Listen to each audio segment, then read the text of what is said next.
আজকের আলোচ্য বিষয় প্রাচীন বাংলার জনপদ। প্রাচীন বাংলার জনপদ বিভিন্ন নামে বিভক্ত ছিল। এগুলো তোমাদের ফার্স্ট সেমিস্টারের প্রথম ইউনিটে রয়েছে। তো আজকের আলোচ্য বিষয় প্রাচীন বাংলার জনপদ সম্পর্কে আমি আলোচনা করছি। প্রাচীন যুগে বাংলা বিভিন্ন জনপদে বিভক্ত ছিল। এই জনপদবাসীরাই স্ব নামে পরিচিতি লাভ করেছিল। জন বা গোষ্ঠী বোঝাতে জনপদ শব্দটি ব্যবহার করা হয়, অর্থাৎ এই জনগোষ্ঠী বোঝাতে আমরা অধিকাংশ নামকরণ করেছিল, মানে অধিকাংশ নামকরণ করা হয়েছিল, অর্থাৎ এই জনগোষ্ঠী অধিকরণ নামকরণ করেছিলেন যে প্রাচীন গোষ্ঠীর নাম অনুসারে।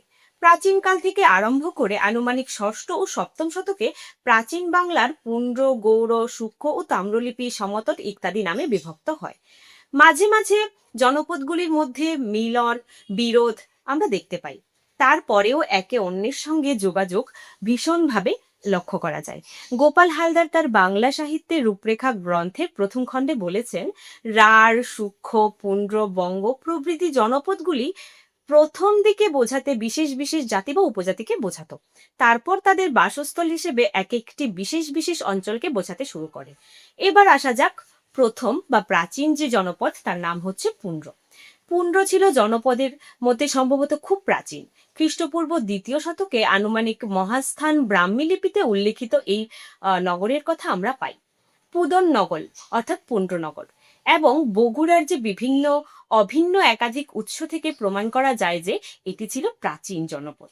এই প্রাচীন জনপদে চিহ্নিত করেন ডক্টর নিহার রঞ্জন রায় লিখেছেন যে পুন্ড্রবর্ধনের কেন্দ্র বা হৃদয়স্থান থেকে একটি নতুন নাম পাইতেছে। 10ম শতক হইতে এ নাম বরেন্দ্র বা বরেন্দ্রী, অর্থাৎ এই প্রাচীন জনপদটি দুটি ভাগে বিভক্ত করা হয়। এভাবে দুটি ভাগ কি কি ছিল? দুটি ভাগ ছিল, প্রথমত বলা যায় যে বরেন্দ্র পুন্ড্রবর্ধনের অংশে বিভক্ত। মধ্যযুগের মুসলিম ঐতিহাসিক বরেন্দ্রীকে বলতেন বরীন্দ্র। অবশ্য বরেন্দ্র বলতে প্রাচীন বরেন্দ্রিক মতো বিশাল এলাকাকে বোঝাতো। এই হচ্ছে আমাদের পুন্ড্রনগরের যথাযথ ব্যাখ্যা। তারপর আসছি আমরা রাঢ় বা তাম্রলিপি। বিভিন্ন ঐতিহাসিক উৎস থেকে বলা যায় যে রাঢ় বলতে পশ্চিম বাংলা বা দক্ষিণ অঞ্চলকে বোঝাতো। এটি গঙ্গা নদীর দক্ষিণ পশ্চিম অংশে সীমাবদ্ধ ছিল। জনপদটি দুটি অংশে বিভক্ত ছিল, একটি দক্ষিণ রাঢ় আর একটি হচ্ছে উত্তর রাঢ়। এবার উত্তর এবং দক্ষিণ রাঢ় যথাক্রমে বজ্রভূমি ও সূক্ষ্মভূমি নামে পরিচিতি লাভ করে। রাঢ় প্রধান নগর বা রাজধানী ছিল কটিবর্ষ। এই দুই পাশের তাম্রলিপির কথা টলেমির ভূগোলে আমরা পাই। এবার অনেক ঐতিহাসিক মেদিনীপুর জেলার পূর্ব প্রান্তে আধুনিক তমলুককে প্রাচীন তাম্রলিপ্ত বলে চিহ্নিত করেছেন।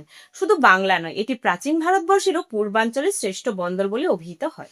তারপর আসি আমরা গৌড় অঞ্চলের কথা। গুড় উৎপাদনের কেন্দ্র হিসেবে আমরা গৌড়নগরের উদ্ভব বা অনুমান করতে পারি, উদ্ভব হয় বলে অনুমান করতে পারি। এটি গৌড়নগর কে কেন্দ্র করে গৌড় জনপদ গড়ে উঠেছিল। গৌড় নামটি সুপ্রাচীন হলেও এর অবস্থান নির্ণয় করা বা এর সম্পর্কে জানা ছিল কষ্টসাধ্য।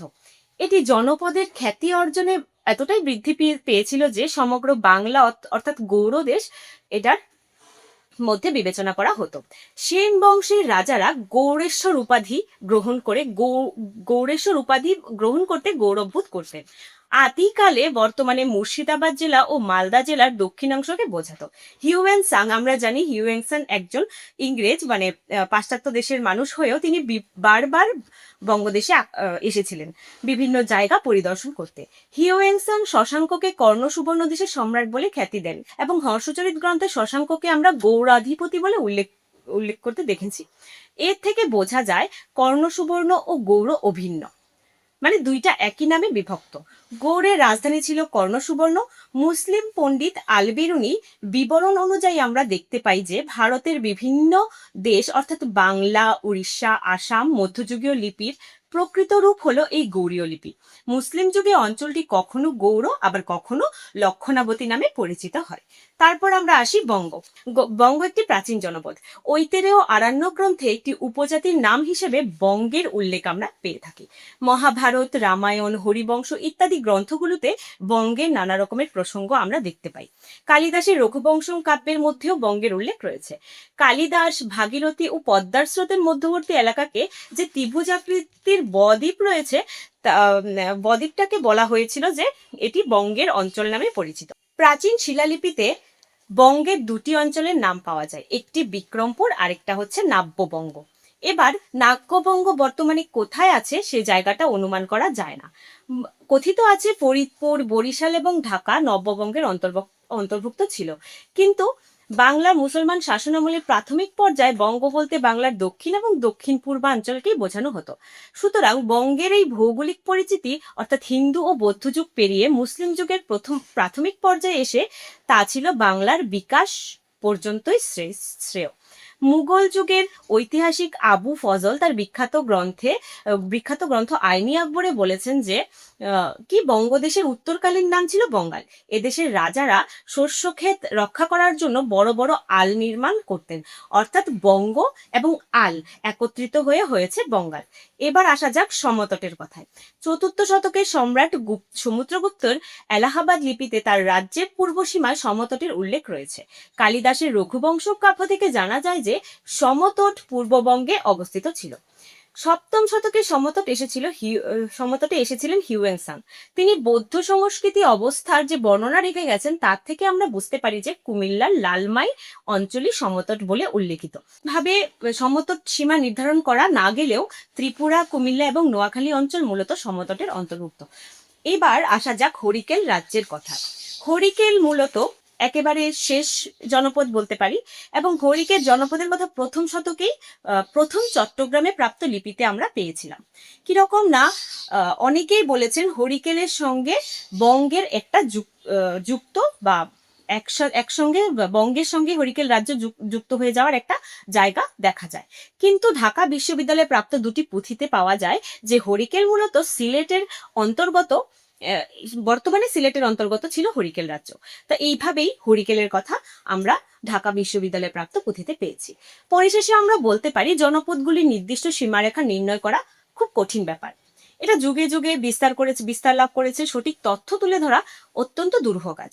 তারপরেও আমরা চেষ্টা করেছি যতটুকু পারা যায় বিভিন্ন গ্রন্থাদির মধ্য দিয়ে আমরা তুলে ধরতে সক্ষম হয়েছি। ভবিষ্যতে হয়তো আরো নানা তথ্যের আবিষ্কার, জনপদগুলির পূর্ণাঙ্গ রূপ তুলে ধরতে সক্ষম হব। তথ্যের আবিষ্কার হলে পরে বিভিন্ন বই বা গ্রন্থাদির মধ্য দিয়ে আমরা তুলে ধরতে পারবো। আজকে প্রাচীন জনপদের ইতিহাস বা ভৌগোলিক অবস্থান সম্পর্কে আমার এতটুকুই বক্তব্য ছিল। এটা এনইপি প্রথম সেমিস্টারের স্টুডেন্টের জন্য খুব গুরুত্বপূর্ণ। প্রত্যেকটা পরীক্ষায় আসে না, কিন্তু 2 বা 3টে পরীক্ষায় এসে থাকে। তাহলে তোমাদের যদি ভালো লেগে থাকে ক্লাসটি, অবশ্যই সাবস্ক্রাইব করে দেবে চ্যানেলটাকে। ধন্যবাদ।